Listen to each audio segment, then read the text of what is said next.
Assalamu alaikum everyone. Welcome to Vocabgram where you learn English with easy lessons. In this lesson, I'm going to teach you the difference between as well and as well as. ये मेरे से किसी ने request की थी, मैं उनका नाम नोट डाउन करना भूल गई हूँ, लेकिन ये इंपॉर्टेंट कॉन्सेप्ट्स हैं कि as well या as well as जब हम किसी सेंटेंस में पढ़ते हैं तो क्या ये दोनों का सेम मीनिंग है या डिफरेंट है. ठीक है, ये मैं आपको सेंटेंसेस में आके एक्सप्लेन करती हूँ कि क्या मतलब है और क्या डिफरेंस है, क्योंकि इनको अक्सर आप जब पढ़ते हैं तो ऐसे लगता है कि जैसे इनका मतलब सेम ही है. तो मैं बताती हूँ कि कहाँ पर ये सेम साउंड करते हैं और कहाँ पर इनका मतलब डिफरेंट हो जाता है. तो अभी हम आज के लेसन में ये समझेंगे. ये इंपॉर्टेंट कॉन्सेप्ट है, इसलिए मैं चाहूंगी ये वीडियो इतनी ज्यादा लंबी नहीं होगी, शॉर्ट ही होगी. तो मैं चाहूंगी कि आप एंड तक रुकिएगा ताकि इसको समझ लीजिएगा. अगर एक दफा आप समझ लेंगे फिर आपको कंफ्यूज नहीं करेगा. ठीक है, तो पूरा लेसन देखिएगा. चलें जी, शुरू करते हैं. तो पहले हम समझते हैं कि एज वेल क्या होता है. एज वेल का मतलब होता है to indicate something in addition to what has already been mentioned. देखिए, सेंटेंस में जब आप एज वेल को पढ़ेंगे तो आप देखेंगे कि जो पहले बात हो रही है ना, उस पहली बात के बारे में अगर कोई एडिशनल इंफॉर्मेशन देनी है, कोई अजाफी इंफॉर्मेशन देनी है, तो वो दूसरी बात वो वाली होती है सेंटेंस के अंदर और फिर एज वेल का इस्तेमाल किया जाता है. ये टू के मीनिंग में इस्तेमाल होता है, जैसे कि भी नहीं होता मीनिंग, जैसे हम कहते हैं ये और ये भी. ठीक है, इस तरह करके मीनिंग में जो है वो एज वेल इस्तेमाल होता है कि ये पहला जो सेंटेंस है उसमें जो इंफॉर्मेशन प्रोवाइड की जा रही है उस इंफॉर्मेशन के मुतालिक एक एडिशनल इंफॉर्मेशन सेकंड सेंटेंस में की जाती है प्रोवाइड, और उनको जोड़ के एज वेल जो है वो लगाया. अब इस देखें, एग्जांपल में देखें. जैसे पहला है ये sentence, I like to read novels and I enjoy poetry as well. मतलब मुझे नॉवेल्स पढ़ना पसंद है और मैं पोइट्री भी पसंद करता हूँ या करती हूँ. ठीक है, इस तरह से इसका मतलब बनता है एज वेल. मतलब कि मुझे नॉवेल्स पढ़ना पसंद है, अब उसी के मुतालिक एक एडिशनल इंफॉर्मेशन आगे दी जा रही है कि और मुझे पोइट्री भी जो है ना अपने बारे में ही, जो पहले जो सब्जेक्ट है, मैं ये कह रहा हूँ कि मैं अपने बारे में एक इंफॉर्मेशन प्रोवाइड कर रही हूँ कि भाई मुझे नॉवेल्स पढ़ना पसंद है और फिर मैं कहती हूँ कि मुझे ना पोइट्री भी पसंद है, एक एडिशनल इंफॉर्मेशन दी. ठीक, इसी तरह से जैसे देखें, the new laptop is fast. नया लैपटॉप आपने खरीदा है और वो आपको लग रहा है बड़ा फास्ट है, बड़ा फास्ट काम कर रहा है, तेज चलता है. ठीक है, तो न्यू लैपटॉप इज फास्ट, जो नया लैपटॉप है वो फास्ट है. And it has a sleek design as well, कि इसका जो डिजाइन है ना वो भी बड़ा स्लीक है, बड़ा प्यारा है, बड़ा ही सोफिस्टिकेटेड डिजाइन है इसका. ठीक है, तो एडिशनल इंफॉर्मेशन उस लैपटॉप के मुतालिक ही हमने दी कि वो फास्ट है और इसके साथ जो है ना वो क्या है, उसका डिजाइन भी बड़ा ही स्लीक है, बड़ा ही खूबसूरत डिजाइन है. इसी तरह से जैसे थर्ड सेंटेंस है, शी इज टैलेंटेड सिंगर. मतलब वो अच्छी सिंगर है, अच्छा गाती है.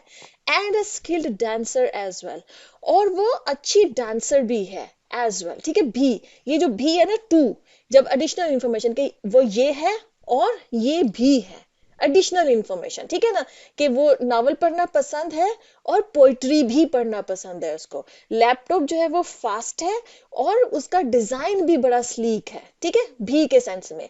वो टैलेंटेड सिंगर है, वो अच्छी सिंगर है और स्किल्ड डांसर भी है. ठीक है, ये उस तरह से जब एडिशन एक इंफॉर्मेशन प्रोवाइड की और उसके बाद हम जो सेकंड सेंटेंस बोल रहे होंगे उसमें हम उसी के बारे में एक एडिशनल इंफॉर्मेशन दे रहे होंगे, जिसको कि हम भी के सेंस में भी ले लेते हैं. ठीक है, अच्छा अब इसको देख लेते हैं कि एज वेल एज का क्या मतलब है. एज वेल एज जो है ना, ये भी एक्स्ट्रा इंफॉर्मेशन दे रहा होता है और दो सेंटेंसेस को जो दो जो एलिमेंट्स होते हैं उनको कनेक्ट कर रहा होता है. एज वेल भी एडिशनल इंफॉर्मेशन देता है, एज वेल एज भी एडिशनल इंफॉर्मेशन ही देता है. डिफरेंस आ जाता है जब ये कहा जाता है, जब एज वेल एज बोला जाता है ना, तो वो उसकी सेंस जुमले की ये बनती है कि not only this but also this. ठीक है ना, जैसे मैंने पीछे आपको बताया कि वो टू की सेंस दे रहा होता है जब एज वेल हम जुमले में इस्तेमाल करते हैं, लेकिन जब हम एज वेल एज जुमले में इस्तेमाल करते हैं तो उसकी सेंस बन जाती है कि ना सिर्फ ये मगर ये भी. वहां पर क्या होता है कि ये चीज है और ये भी है. ठीक है, एज वेल में क्या होता है, ये चीज है और ये भी है. एज वेल एज में क्या होता है, उसका मतलब ये बन रहा होता है कि ना सिर्फ ये बल्कि ये भी. इस तरह से बस इनमें ये डिफरेंस है दोनों में. ठीक है, जैसे सेंटेंसेस में अब देखते हैं, I will go to the market, मैं मार्केट जाऊंगा या जाऊंगी, as well as the library, और लाइब्रेरी भी. ठीक है, अब इसका सेंटेंस का मतलब क्या बनेगा, पता है कि मैं ना सिर्फ मार्केट जाऊंगा बल्कि लाइब्रेरी भी. अगर हम इसको इस तरह से लें, क्योंकि सेंटेंस जो ना उसका मीनिंग इस अंदाज में बन रहा है कि ना सिर्फ मार्केट जाना है बल्कि लाइब्रेरी भी जाना है। ये भी देखिए इंफॉर्मेशन तो एडिशनल ही है सेकंड सेंटेंस में, इसीलिए कहा ना कि ये भी एक एक्स्ट्रा इंफॉर्मेशन प्रोवाइड कर रहा होता है, लेकिन वहां पर उसके जुमले की सेंस ये बन रही थी कि ना सिर्फ ये काम बल्कि ये वाला काम भी इस तरह से हो रहा होता है। जैसे कि the restaurant serves Italian cuisine, जो रेस्टोरेंट है वो इटालियन कुजीन जो है वो सर्व करता है, बड़ा अच्छा इटालियन फूड वहां पर मिलता है, as well as traditional Pakistani dishes, मतलब वो ट्रेडिशनल जो रवायती पाकिस्तानी डिशेज हैं वो भी, मतलब कि वो ना सिर्फ इटालियन कुजीन जो है वो इटालियन फूड जो है वो सर्व करता है, बड़ा अच्छा फूड मिलता है, बल्कि आपको एडिशनल जो मतलब सॉरी जो ट्रेडिशनल जो पाकिस्तानी फूड है वो भी आपको वहां पर मिलेगा। इसी तरह से she is fluent in English, वो इंग्लिश में फ्लुएंट है, अच्छी इंग्लिश बोलती है, एज वेल एज फ्रेंच। अब यहाँ पे कोई भी अदर लैंग्वेज ले लें आपके, मतलब उर्दू अच्छी बोलती है, वो हिंदी अच्छी बोलती है, मराठी अच्छी बोलती है, सिंधी अच्छी बोलती है, पश्तो, कोई भी लैंग्वेज, ठीक है, एग्जाम्पल से समझ लीजिए इसको कि वो ना सिर्फ इंग्लिश अच्छी बोलती है बल्कि वो फ्रेंच भी अच्छी बोलती है, मतलब not only this but also this. जब एज वेल हमने पढ़ा था तो वहां पर ये था कि ये इंफॉर्मेशन और ये भी इंफॉर्मेशन, यहाँ पर है कि ना सिर्फ ये इंफॉर्मेशन बल्कि ये भी इंफॉर्मेशन। सेंस जो है ना जुमले का, जो आपकी सेंस जारी होती है ना, सेंस आपकी सेम जारी होती है, इसलिए मैंने इसको एक एक्स्ट्रा स्लाइड में भी आपको जो है वो एक्सप्लेन किया है कि आपको लग रहा होगा कि जुमले एक किस्म के एक दूसरे के साथ इंटरचेंजेबली भी तो बन सकते हैं। हाँ बिल्कुल बन सकते हैं।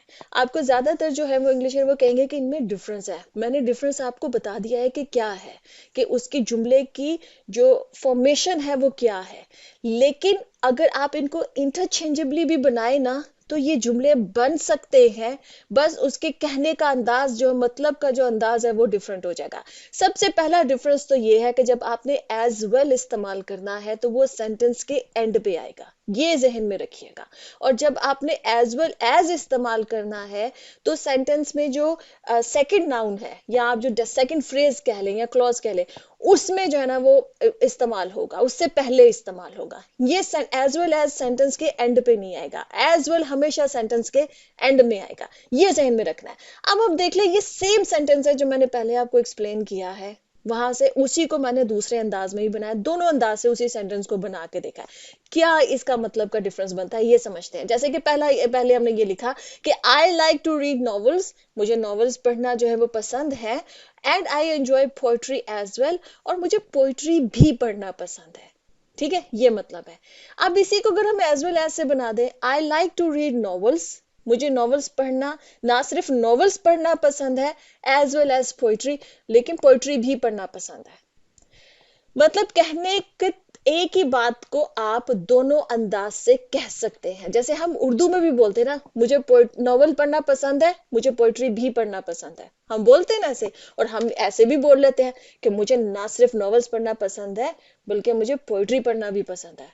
हम दोनों अंदाज से उर्दू हिंदी में भी जुमले बोलते हैं ना, पर सुनने वाले को सेंस ये समझ में आ जाती है कि आपको दोनों चीजें पसंद है। सेंस जुमले की ये जा रही है, सिर्फ उस जुमले को कहने का अंदाज डिफरेंट है। ठीक है, एक और एग्जांपल से देखते हैं। जैसे कि I will go to the market as well as the library, मैं मार्केट जाऊंगा और लाइब्रेरी भी, मतलब मैं ना सिर्फ मार्केट जाऊंगा, जब एज वेल एज यूज होगा तो इसका मतलब हो जाएगा ना सिर्फ, नॉट ओनली बट ऑल्सो। ठीक है, तो I will go to the market, मैं ना सिर्फ मार्केट जाऊंगा, as well as the library, मैं लाइब्रेरी भी जाऊंगा। इसी सेंटेंस को दूसरी तरह से कहेंगे, I will go to the market, मैं मार्केट जाऊंगा and the library as well, और लाइब्रेरी भी जाऊंगा। कहने का जो इसका अंदाज है ना, सिर्फ अंदाज फर्क है, जो इसका मीनिंग कन्वे होगा ना वो सेम ही मीनिंग कन्वे होगा। वो क्या होगा कि आप मार्केट भी जाएंगे और आप लाइब्रेरी भी जाएंगे, सेम मीनिंग कन्वे होगा। ठीक है, तो यही इनमें डिफरेंस है कि कहने का जो जुमले का जो स्ट्रक्चर है ना वो स्ट्रक्चर चेंज होगा और उसकी सेंस चेंज जारी होगी। जब आप एज वेल यूज कर रहे होंगे तो वहां पे भी की सेंस होगी कि ना सिर्फ ये बल्कि ये भी, मतलब ना क्या मार्केट जाऊंगा बल्कि लाइब्रेरी भी जाऊंगा। जब एज वेल एज यूज करेंगे तो वो कहेंगे कि ना सिर्फ मार्केट जाऊंगा बल्कि लाइब्रेरी भी जाऊंगा। जब एज वेल यूज करेंगे तो कहेंगे मार्केट जाऊंगा और लाइब्रेरी भी जाऊंगा। बस ये थोड़ा सा डिफरेंस है इसमें, बाकी जो है ना मतलब मीनिंग जो आपका कन्वे हो रहा होगा, जो भी लिसनर है उसको सेम ही होगा, वो यही उधर से मीनिंग लेगा कि आपने मार्केट भी जाना है और आपने लाइब्रेरी भी जाना है, आपने दोनों जगह जाना है, ठीक। बस उसके अंदाज जो है ना वो कहने का वो डिफरेंस होगा, जो मेरी ओपिनियन है एज वेल एज और एज वेल को लेके। ओके जी फ्रेंड्स, यहाँ पे लेसन खत्म होता है। आई होप कि आपको यूजफुल लगा ये लेसन। आपको कुछ और कंफ्यूजन है तो आप कमेंट्स में पूछ सकते हैं। And I see you next lesson. अल्लाह हाफिज।